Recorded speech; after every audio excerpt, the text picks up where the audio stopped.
Hey guys, welcome back to my channel. In this video, we'll be covering the very last poem of your grade 12 HSC's poem section. This is your second section. The first one is prose, the second one is poem. I've covered the previous 7 poems, okay, and this is the last one. Feels so good to finally get over with the poem section. But yeah, I still have about like 5 or 6 of your stories or proses left and 2 of your novels left, so we'll get that done very soon. So let's quickly jump into the last poem, which is Small Towns and Rivers by Mamang Dai. The reason I waited for so long to cover this poem is that, one, because it's quite an interesting poem, so I wanted to keep the best for the last, and number two, that explaining it I personally think would have been a bit difficult. Why? As such, the wordings are easy, the concept is easy, but then some things that are like linked. I was thinking how to do that, but now I have gotten it all sorted out in my head. So we're going to start with Small Towns and Rivers. This might take around 20 minutes, but I'll try to finish it as soon as possible. So Mamang Dai herself is from a very small village, alright? And over here she has talked about a village, a small town, let's say, and the river flowing through it.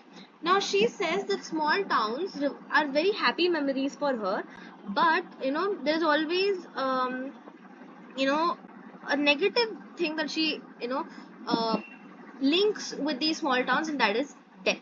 Why? We'll see. All right, and the very first line is, small towns always remind me of death. Let's go ahead. My hometown lies calmly amidst the trees. It is always the same in summer or winter, with the dust flying or the wind howling down the gorge. So basically, she says that very first line, small towns remind her of death. Like, bro, small towns remind me of relaxation, happiness, very calm, serene environment, divinity, restness, and like all good positive feelings. Why is she associating it with death? We'll see ahead. So what happens? My hometown, or that is Mamang Dai's hometown, lies amidst trees, meaning her hometown is a very green one, a very lush one. And it's always the same, meaning the temperature differences or the differences in the climates are not really very much, okay? They're always very nice. It's always calm over there, it's always cool over there, all right? So she's basically saying that her hometown is between the trees, and it's always the same in summer or winter with dust flying, meaning it's not a very humid climate, but it's not very dry too, okay? It's very calm, it's very cool, and the wind is blowing down the gorge. What is a gorge? Now basically, when you have a cliff sort of thing, right? So if this is the structure, this is your gorge, okay? This, and it's like very very like uneven, and what happens is the structure just stops, okay? So you have like a very nice landform over here, okay? And then suddenly it ends, all right? It's like a sudden end, finish, nothing there. So that is a gorge. So basically she is saying that, very nice hometown between trees, right? And there's wind howling down the gorge. But why death? Just the other day someone died. In the dreadful silence we wept, looking at sad wreath of tube roses, life and death, life and death. Only the rituals are permanent. So basically she is saying that she remembers that recently someone died in her village. So what did they do on their death? So every place has their own death, death rituals, right? So what is their death ritual? They all mourned silently, okay? In the dreadful silence, they wept meaning crying, okay? They wept means they cried, all right? In the dreadful silence, it's silence, it's calm, it's quiet, but it's also dreadful. Why dreadful? They do not want that silence. That silence is about death. That silence is full of sadness, it's full of remorse. It's so full of people sad, they're regretting not having done something before the person died, right? So it's all these negative things. Looking at the sad wreath of tube roses. So now what is a wreath? You might have seen a laurel wreath, okay? So things they put on their head, or you might have seen a Christmas wreath, like, right? So on the door they'll be hanging something of this shape, right? There'll be like leaves, and then there'll be some flowers. That is a wreath. So she looks at the sad wreath of tuberoses. What are tuberoses? They are a flower. Okay, so basically tuberoses are a flower. Life and death, life and death. What does this show you guys? Right? Life and death, life and death. The same thing repeated twice. That shows you repetition. Alright. So she's showing how it's a cycle. There is life and then there is death. Then someone is born, we're happy again, there is life, and then someone dies, there is death, and we mourn. Again, someone is born, we're all happy, someone dies again, we're all sad. That's how life is going, right? That's exactly how life is. Only the rituals are permanent, meaning the ritual on someone's death and the ritual on someone's birth, right? They are permanent. They don't change. But what changes is basically the happiness and the sadness. The river has a soul. In the summer, it cuts through the land like a torrent of grief. Sometimes I think it holds its breath, seeking a land of fish and stars, right? So the river has a soul. What she's saying is the river is a soul. What does it mean?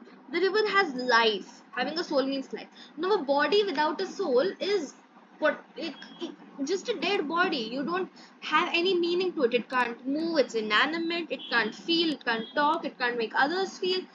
It has no importance. It has no life.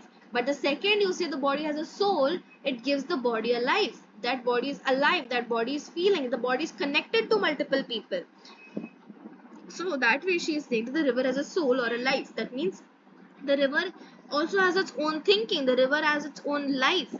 In the summer it cuts through the land like a torrent of grief. Like, when you're grieving, right? It cuts through everything. Your happiness, your routines, your works. It disturbs everything and it just cuts through everything. So it's like a torrent of grief. Okay, what is a torrent? You can think of it like, how heavy rains, like that. Okay, so why is it called a torrent? It's called a torrent because it is moving, it is flowing of grief. Sometimes I think it holds its breath, seeking a land of fish and stars. So what she thinks is this: the river is flowing, it has a destination, right? It can't just flow around. So its destination is a land of fish and stars. The river has a soul, it knows, stretching past this town from the first drop of rain to dry earth and mist on the mountain tops. So she is saying that this river, this has a soul and it knows, and it is stretching past this town, meaning it, to get to its destination, it's going through the town, and it's going to, and from the first drop of rain to dry earth and mist on the rain tops, the river knows the immortality of water. So now she is saying that this river, its life is connected to water, right? So the very first drop of rain is also part of the river. The last drop of rain is also part of the river. The mist or the dew in the morning that you see, that is also a part of the river. And also when everything is soaked up, right? It's complete dryness. That is also a part of the life cycle of the river. Okay, so she's saying the river has a soul, the river has a life. Okay, so it starts from the rain. You all know the water cycle, right? We have studied this in grade 3. So first of all, your river water, it flows down from the river, from the clouds. All right, then there is land wherein it gets soaked inside, and then there is also rivers. All right, from these rivers it is flowing and it's going into an ocean or something, right? So there's water over here, it's going into an ocean. From here what happens? The water gets soaked up by the sun. Then this soaked up water again forms clouds. These clouds then rain. Now this is your water cycle essentially. This is how water goes around. This is how you get water, right? So now she's saying that from the very first drop of rain to that water being taken up to your clouds, right?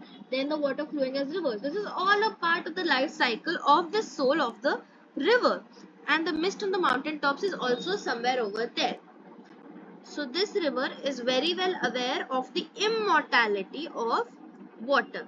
A shrine of happy pictures marks the days of childhood, right? What is a shrine? A shrine is like a temple. Okay, so there is temples, there is mosques, there is church, and then there is gurudwaras. Then there is also masjid. There's so many places, right? They're divine or sacred. There are stupas, there are vihars. So all of these places are shrines. And a shrine of happy pictures, meaning a place where they are making these pictures sacred, where they are finding them divine, marks the days of childhood. So childhood is basically all happiness, right? There is the love that you get from your parents. There's this relaxed life. There is all the friendships. There is all the fun moments. There is this new learning, adventure. So all of this is happy pictures, which is a part of the childhood. Small towns grow with anxiety for the future. Now, small towns, they do not have a very definitive future. Okay, like I'll say, why? Because when the town or the village is very small, the the people who are looking for a place to build, right? The builders, the constructors, what they'll do, they'll say, okay, we'll accommodate these small towners in a different place. Give us this land, we'll make a commercial space, we'll make huge apartments, we'll cut down all the greenery and do something very huge, right? They only think about money. The dead are placed pointing west. When the soul rises, it will walk into the golden east, into the house of the sun. So the dead bodies, they are placed in the west. Why west? Because west is the place where the sun sits and east is the place where the sun rises.